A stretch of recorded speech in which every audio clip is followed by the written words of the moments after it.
Assalamualaikum warahmatullahi wabarakatuh. Izinkan perkenalkan saya Tati Rohaiti, CGP Angkatan 11 dari Kabupaten Sumedang. Saya adalah guru SDN Tanjung Sari 2. Bersama ini saya tidak sendiri, saya ditemani oleh Ibu Kepala SDN Tanjung Sari 3, yaitu Ibu Nia Kurnia MPD. Selamat siang Ibu. Ya, bagaimana kabarnya hari ini? Gimana Bu? Alhamdulillah ya. Punten di hotel ya Bu. Siang ini saya berkesempatan dengan Ibu akan mewawancarai dengan tujuan yaitu pengambilan keputusan pada kasus-kasus dilema yang terjadi di sekolah Ibu. Mungkin langsung aja Ibu ya.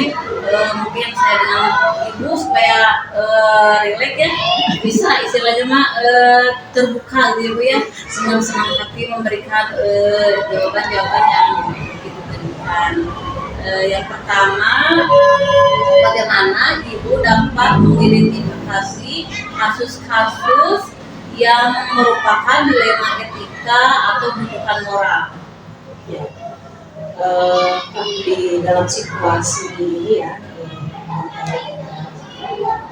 kepemimpinan pembelajaran di sekolah dan juga mungkin guru ya di sekolah pasti sering dihadapkan pada situasi dilema etika. Itu kan guru atau sekolah sebagai pembelajar harus dapat mengambil keputusan ya, atau konsekuensinya terkait dengan dilema etika, kemudian bukan moral. Bagaimana sih kita bisa mengidentifikasinya? Tapi kan kita harus tahu dulu sebetulnya dalam kasus yang kita hadapi apa saja sih nilai-nilai gitu ya yang terkandung di dalam permasalahan atau kasus tersebut. Satu kasus itu bisa kita sebut sebagai dilema etika ketika dalam permasalahan itu, kasus itu ada dua nilai kebajikan gitu ya, atau dua hal positif gitu ya, dua nilai positif yang saling bertentangan.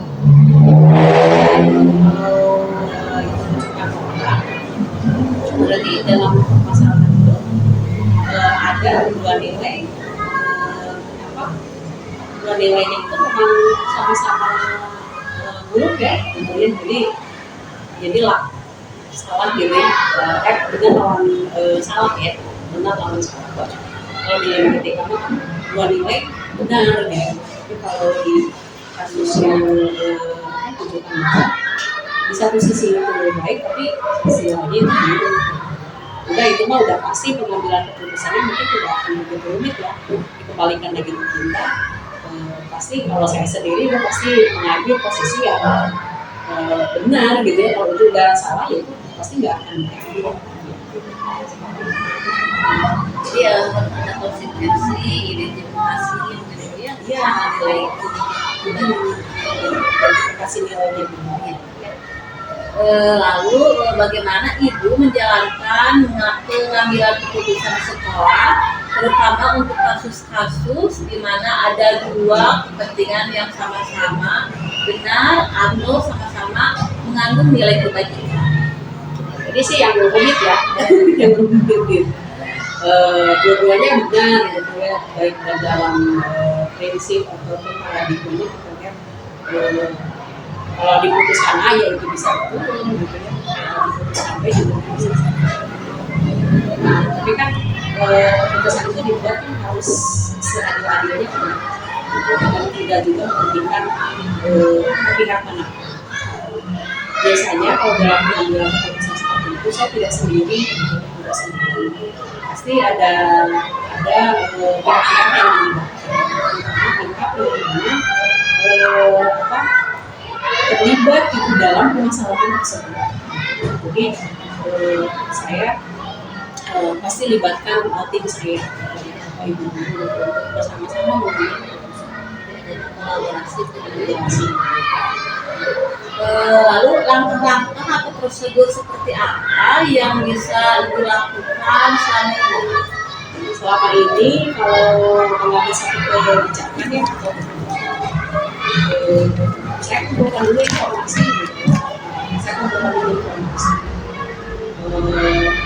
Tidak dalam satu sudut pandang saja.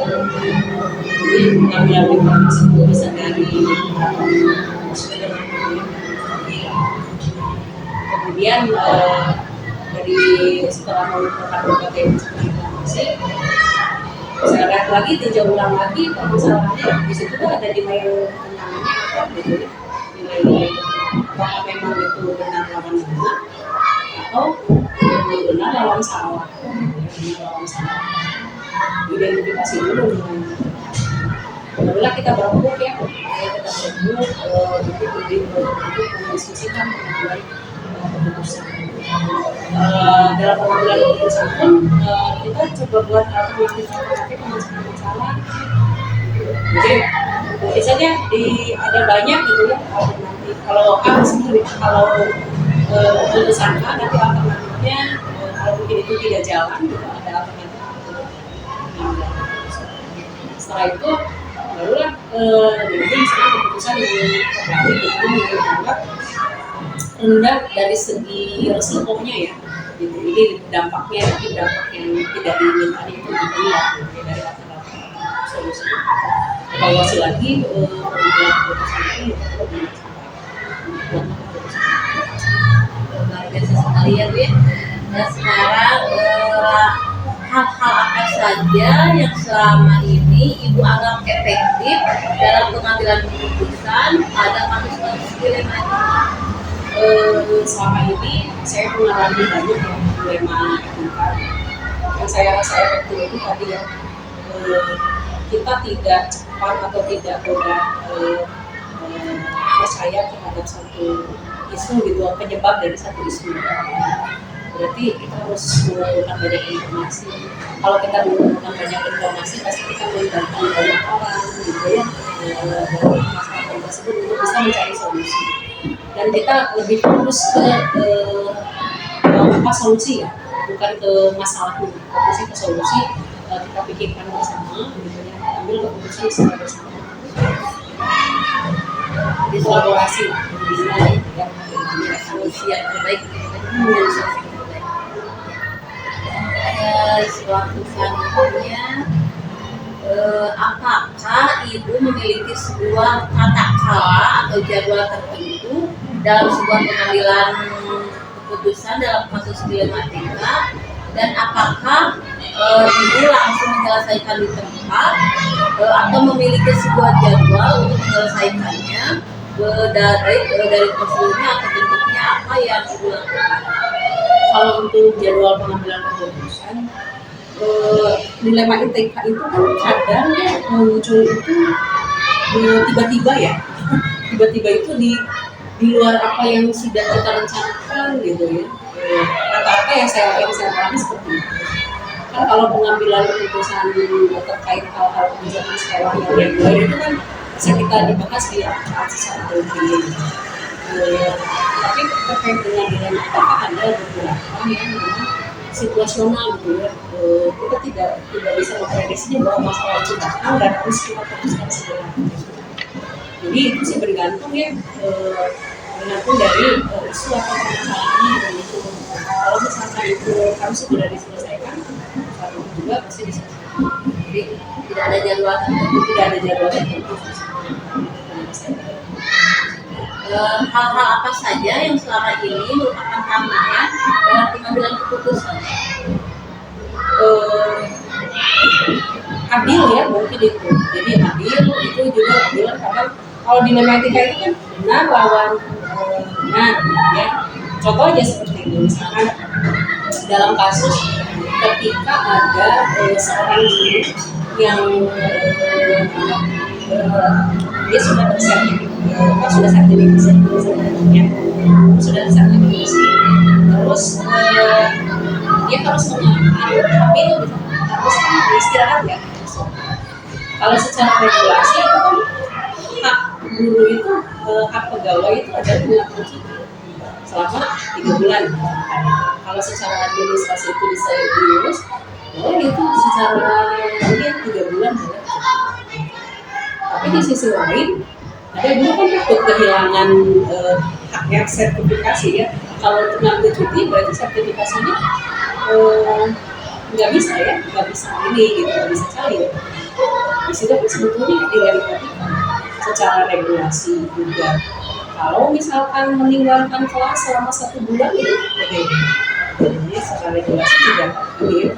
Tapi di sisi lain nah, itu juga cuti melahirkannya mengurus anaknya saat melahirkan.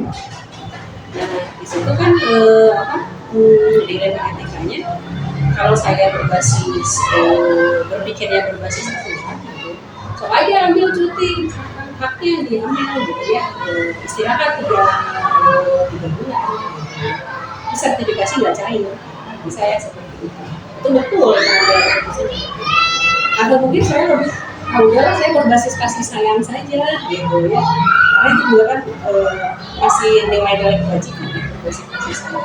Adalah saya kasih waktu misalnya kesempatan 1 bulan untuk istirahat gitu. Secara administrasi tetap saja gitu, tidak ada masalah, sertifikasi bisa tidak istirahat saja. Itu kan kebijakan ya dari pemerintah. Dan saya rasa itu pun juga dianggap ya. Hanya mungkin hal tersebut bisa jadi gitu ya, dianggap kenapa seperti itu mungkin oleh sebagian pihak gitu ya, gitu ya. Itu 1 bulan tidak masuk kerja itu gitu ya, tapi tetap sertifikasi cair gitu ya, karena masih boleh. Jadi ada kan pandangan orang yang mungkin tidak paham terhadap konteks permasalahan konsep dilema itu yang sebagian orang mungkin belum tahu. Jadi terkadang juga bisa jadi keputusan yang kita ambil itu dianggap salah gitu ya, ada sebagian yang salah. Itu juga tentunya bagaimana saya bisa mengambil keputusan saya dengan mobilnya, kemudian juga tidak ada win-win solution gitu ya. Jadi ada saya sebagai pengambil kebijakan juga gitu, yang memang menerima kebijakan itu atau keputusan itu juga pada intinya ketika kita bisa mengambil keputusan dengan fokus pada keputusan itu harus lebih pada fokus harus bertanggung jawab sih dengan seberapa apapun itu harus harus adapun misalkan nggak disukai sama pengambilan keputusan itu ada kembali lagi kebijakan sekolah menjadi ya.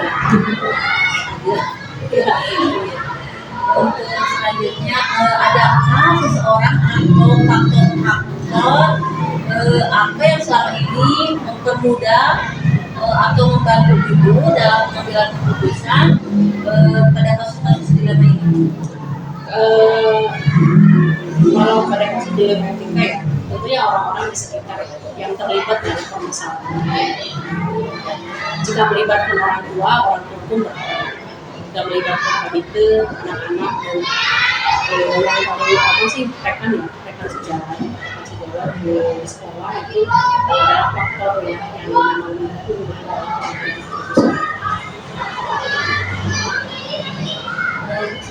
dari semua hal yang telah Ibu sampaikan, pembelajaran apa yang dapat Ibu petik dari pengalaman pengambilan keputusan ini? Seorang pemimpin pembelajaran itu harus berani ya mengambil keputusan apapun itu konsekuensinya, dan tetap bahwa mengambil keputusan itu harus berpihak pada orang, harus juga bertanggung jawab dan berbasis pada nilai-nilai gitu, berbasis pada nilai. Insya Allah kalau kita merujuk pada hal itu gitu, keputusan yang kita ambil juga akan berdampak baik gitu Baik Ibu ya, terima kasih luar biasa sekali perbincangan hari ini. Ibu terima kasih banyak sudah bisa meluangkan waktunya. Iya. Semoga obrolan kita kali ini bermanfaat ya Bu ya, terutama buat saya ya Bu ya. Ibu terima kasih. Wassalamualaikum Waalaikumsalam warahmatullahi wabarakatuh. Sukses terus ya Bu ya. Semangat ya. Wabarakatuh. Siang ini saya berkesempatan untuk melakukan wawancara dengan Bapak Kepala Sekolah, yaitu Bapak Jejang Sudirman MPD. Beliau adalah Kepala Sekolah dari SD Negeri Tanjung Sari 2. Assalamualaikum warahmatullahi wabarakatuh Bapak. Waalaikumsalam warahmatullahi wabarakatuh. Bagaimana kabarnya hari ini? Alhamdulillah sehat. Alhamdulillah ya Pak ya. Saya mengucapkan terima kasih banyak Bapak telah meluangkan waktunya pada hari ini. Saya ada tugas dari guru penggerak untuk melakukan wawancara tentang terkait pengambilan keputusan berbasis nilai-nilai kebajikan sebagai pemimpin. Jadi di sini ada beberapa pertanyaan yang akan saya ajukan ya Pak ya. Mungkin Bapak dengan saya meminta dengan keterbukaan dan senang hati untuk menjawabnya Pak ya. Ya, yang pertama, selama ini bagaimana Bapak dapat mengidentifikasi kasus-kasus yang merupakan dilema etika atau bujukan moral? Ya. Untuk mengidentifikasi kasus-kasus ada 3 cara ya Bu ya. Yang pertama adalah dengan cara melakukan observasi. Ya. Yang kedua, diskusi dengan rekan guru maupun dengan rekan kepala sekolah yang lainnya. Dan yang ketiga, pengalaman yang terjadi di sekolah, ya, baik itu pengalaman pribadi, pengalaman guru maupun pengalaman rekan-rekan yang lainnya. Ya, selama ini bagaimana Bapak menjalankan pengambilan keputusan di sekolah Bapak, terutama untuk kasus-kasus di mana ada 2 kepentingan yang sama-sama benar, sama-sama mengandung nilai-nilai kebajikan. Ya.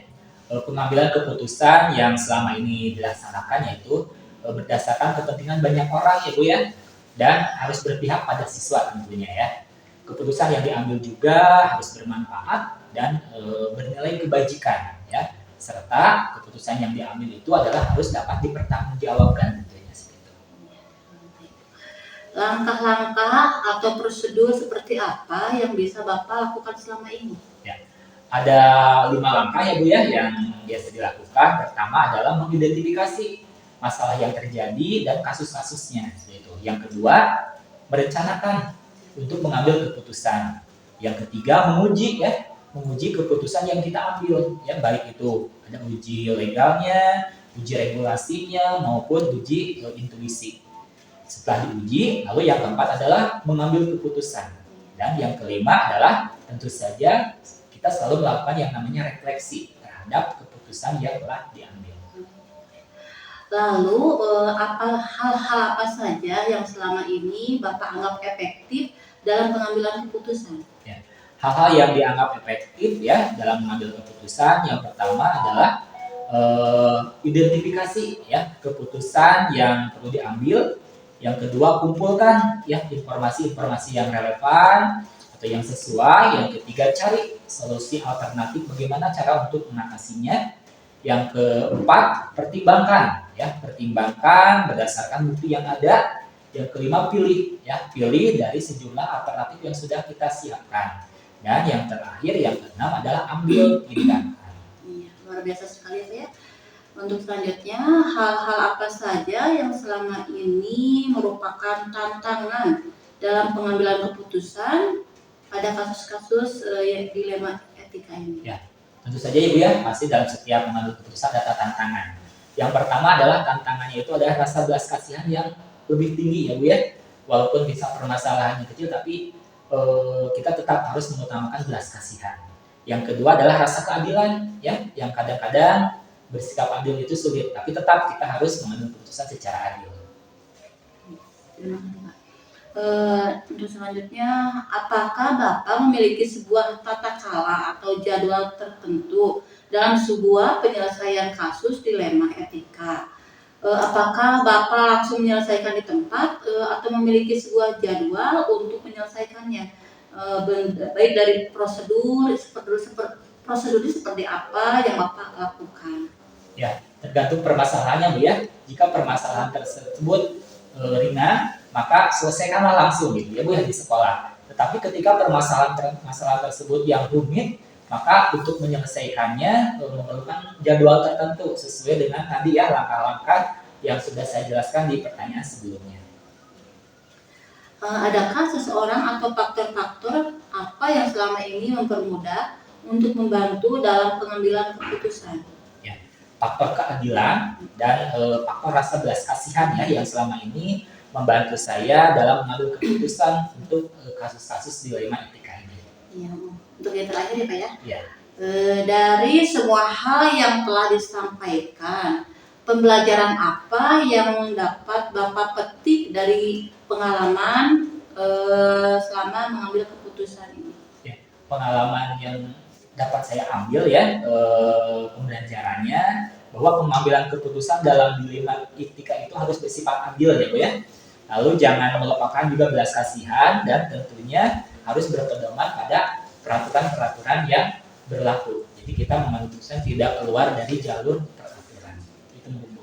Ya mungkin ya Pak ya pertanyaan yang saya adukan mungkin sudah beres Pak ya.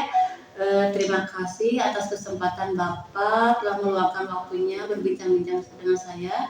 Semoga perbincangan obrolan kali ini bermanfaat khususnya buat saya Pak ya. Saya ucapkan demikianlah wawancara saya dengan Bapak Kepala Sekolah SD Negeri Tanjung Sari 2 yaitu Bapak Jajang Sudirman. Terima kasih banyak ya Pak ya atas kesempatannya. Wassalamualaikum warahmatullahi wabarakatuh. Waalaikumsalam.